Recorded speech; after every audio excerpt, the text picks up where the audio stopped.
Assalamualaikum warahmatullahi wabarakatuh. Di sini saya akan menjelaskan tentang poligami. Poligami adalah praktik pernikahan di mana seseorang memiliki lebih dari satu pasangan secara sah dan bersamaan. Dalam konteks budaya dan hukum Islam, istilah ini umumnya merujuk pada seorang pria yang menikahi lebih dari satu wanita. Sementara dalam bentuk lainnya yaitu poligami adalah wanita yang memiliki lebih dari seorang suami. Selanjutnya saya akan menjelaskan tentang persamaan dan perbedaan poligami dalam bentuk fikih Undang-Undang Nomor 1 Tahun 1974 dan kompilasi hukum Islam. Yang pertama-tama adalah tentang persamaannya.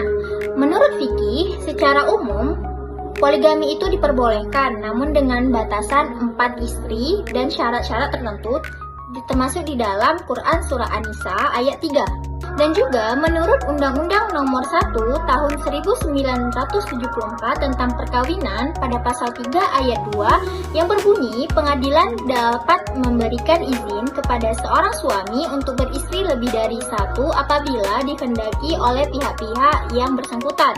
Dan juga menurut kompilasi hukum Islam dalam pasal 55 ayat 1 yang berbunyi beristri lebih dari satu orang pada saat bersamaan terbatas hanya sampai 4 orang istri. Persamaan lainnya menurut fikih adalah harus adil dalam memperlakukan istri-istri, yaitu mencari nafkah, waktu, perhatian, dan sebagainya. Persamaan lainnya yaitu pada Undang-Undang Nomor 1 Tahun 1974 tentang perkawinan pada pasal 5 ayat 1C yang berbunyi adanya jaminan bahwa suami akan berlaku adil terhadap istri-istri dan anak-anak mereka.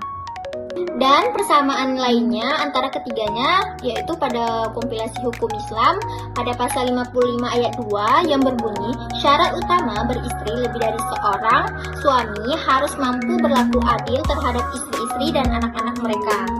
Dan saya akan menjelaskan tentang perbedaannya. Dalam fikih secara hukum syar'i, suami tidak diwajibkan untuk meminta izin dari istri pertama jika ingin melakukan poligami. Sedangkan dalam Undang-Undang Nomor 1 Tahun 1974 tentang perkawinan dan kompilasi hukum Islam, suami berhak meminta izin kepada istri sebelumnya atau istri pertama dan juga meminta izin dari pengadilan. Selanjutnya, dalam fikih, suami tidak perlu meminta izin dari pengadilan bahkan dari istrinya asalkan bisa berlaku adil. Sedangkan menurut Undang-Undang Nomor 1 Tahun 1974 tentang perkawinan dan juga KHI, suami hanya memberikan izin kepada